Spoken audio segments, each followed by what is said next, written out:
نحمده ونصلي على رسوله الكريم اما بعد فاعوذ بالله من الشيطان الرجيم بسم الله الرحمن الرحيم رب اشرح لي صدري ويسر لي امري واحلل عقدة من لساني يفقهوا قولي۔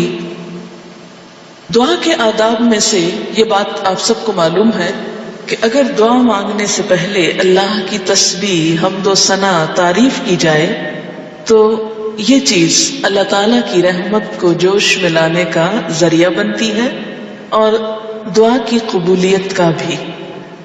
دوسری چیز درود شریف ہے، اس لیے دعائیں شروع ہونے سے پہلے تسبیح بھی ہے اور درود شریف بھی ہے۔ یہاں مختصر اس لیے لکھا گیا ہے کہ کم از کم یہ کلمات پڑھنا انسان کے لیے کچھ مشکل نہیں۔ سبحان اللہ وبحمدہ عدد خلقہ ورضا نفسہ وزنة عرشہ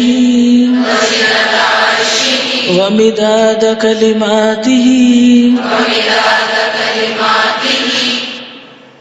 سبحان اللہ، پاک ہے اللہ، وبحمدہ، اور اس کی تعریف کے ساتھ، یعنی میں اس کی پاکی بیان کرتی ہوں، عدد خلقہ، اس کی مخلوق کی تعداد کے مطابق، کے برابر۔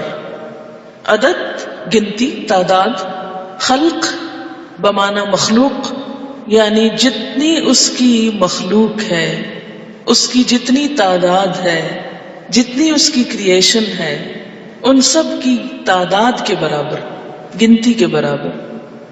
وردا، اور رضامندی، نفس ہی، اس کے نفس کی، یعنی اس کے نفس کی یا اللہ تعالیٰ کی ذات جس چیز پہ راضی ہے اور جتنی تعریف پہ راضی ہے اتنی تعریف کرتی ہوں۔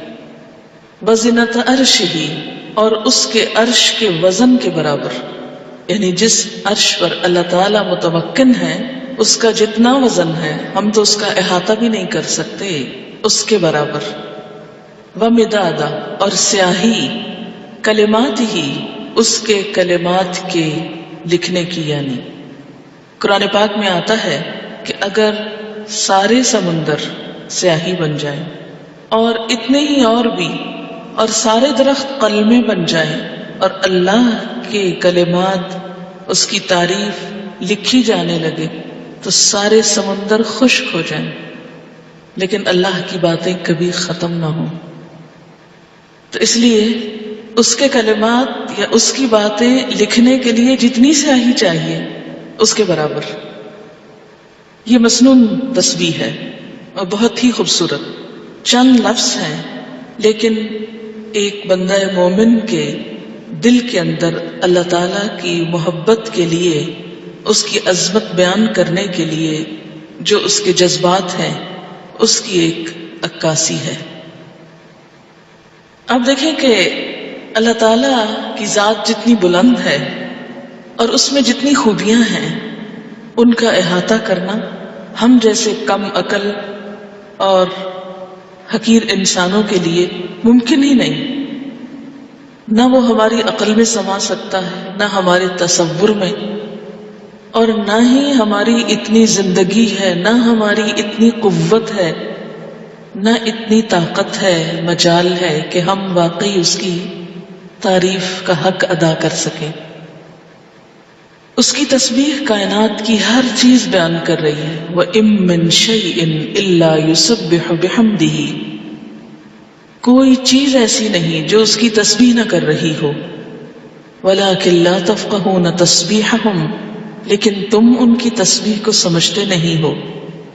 سَبَّحَ لِلَّهِ مَا فِي السَّمَاوَاتِ وَمَا فِي الْأَرْضِ، تسبیح کر رہی ہے اللہ کی ہر وہ چیز جو آسمانوں میں ہے، ہر وہ جو زمین میں ہے۔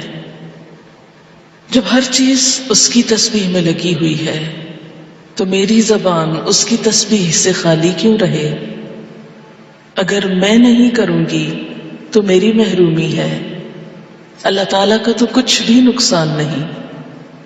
بے شمار فرشتے صرف پیدا ہی اس لیے ہوئے ہیں کہ وہ اللہ کی تسبیح بیان کریں، اس کی تعریف بیان کریں۔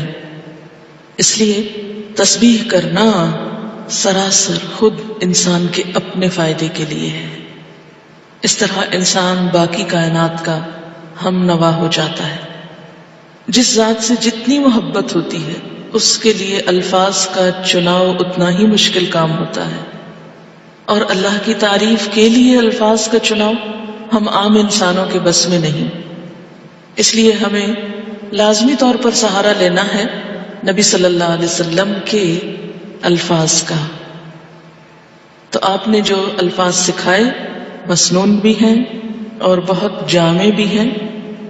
آپ صلی اللہ علیہ وسلم کی یہ خصوصیت تھی کہ انما اوتیت جوامع الکلم، مجھے جامع کلمات عطا کیے گئے ہیں۔ آپ صلی اللہ علیہ وسلم کی گفتگو کی ایک خوبی تھی کہ کم الفاظ میں بڑی بات کہہ سکتے تھے۔ تو یہاں بہت کم الفاظ میں بہت خوبصورت طریقے سے اللہ تعالیٰ کی تسبیح بیان کی گئی ہے۔ تو جب بھی آپ دعا مانگنے لگیں تو اس سے پہلے اگر یہ چند لفظ بول لیں تو دعا کا وزن، قبولیت اور اس کی خوبصورتی بڑھ جائے گی۔ آپ دیکھیں کہ دعا کے شروع میں اور آخر میں تسبیح پڑھنا اور درود شریف پڑھنا یہ ایسا ہی ہے کہ جیسے کسی کو کچھ دینے کے لیے آپ ایک خوبصورت جیسے گفٹ پیپر ہوتا ہے یا اچھا کوئی برتن ہو سکتا ہے یا کوئی بھی چیز جس میں آپ کوئی چیز ڈال کر دے رہے ہیں۔ مثلاً آپ نے خوبصورت خط لکھا اور گندے سے انویلپ میں ڈال کے دے دیں تو وہ تاثر کیسا ہوتا ہے؟ درست نہیں ہوتا۔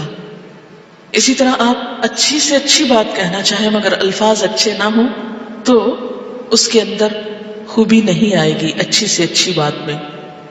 تو الفاظ کا اچھا چناؤ اور دعاؤں کے آگے پیچھے اللہ کی تسبیح یہ بہت ہی ضروری ہے اور بہت مفید ہے، اور اس سے بڑھ کر جامع الفاظ کم ہی ملیں گے آپ کو، اس لیے ان کو یاد بھی کر لیجئے اور عادت بھی بنا لیجئے۔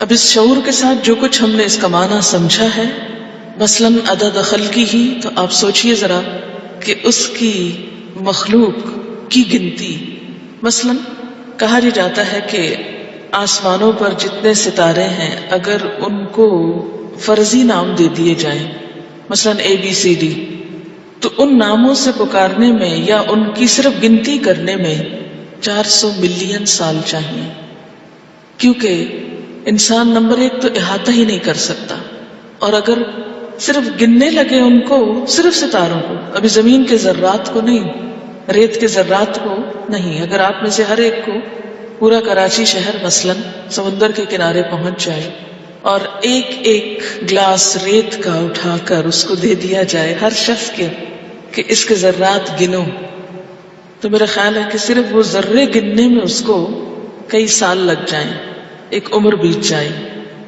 تو ہم نہ تو یہ ذرات گن سکتے ہیں، نہ یہ ستارے گن سکتے ہیں، اور نہ ہی ہماری اتنی عمر ہے۔ تو یہ ایک تسبیح لے کے اگر ہم چند دفعہ سبحان اللہ کہہ بھی دیتے ہیں تو اس سے حق نہیں ادا ہوتا۔ سارا دن بھی بیٹھ کے تسبیح پڑھیں تو مت کبھی سوچیں کہ ہم بڑے عبادت گزار ہو گئے اور بہت کچھ کر لیں، کچھ نہیں کیا۔ کبھی اپنی عبادت کا انسان کو غرور نہیں آنا چاہیے، نہ کبھی عبادت کے تکبر میں مبتلا ہوں، کیونکہ ہم اللہ کا حق ادا کر ہی نہیں سکتے۔ تو پھر جب انسان یہ کہتا ہے عدد خلقہ ہی، تو گویا وہ سب کچھ گنا گیا جو آپ ویسے نہیں گن سکتے، لیکن شرط یہ کہ دل سے کہیں عدد خلقہ ورضا نفسہ، اتنی تسبیح جس پہ وہ راضی ہو جائے، بس مجھے اس کو راضی کرنا ہے، میں جب تک تسبیح کروں گا جب تک وہ راضی ہو جائے، اس کی رضا کے برابر۔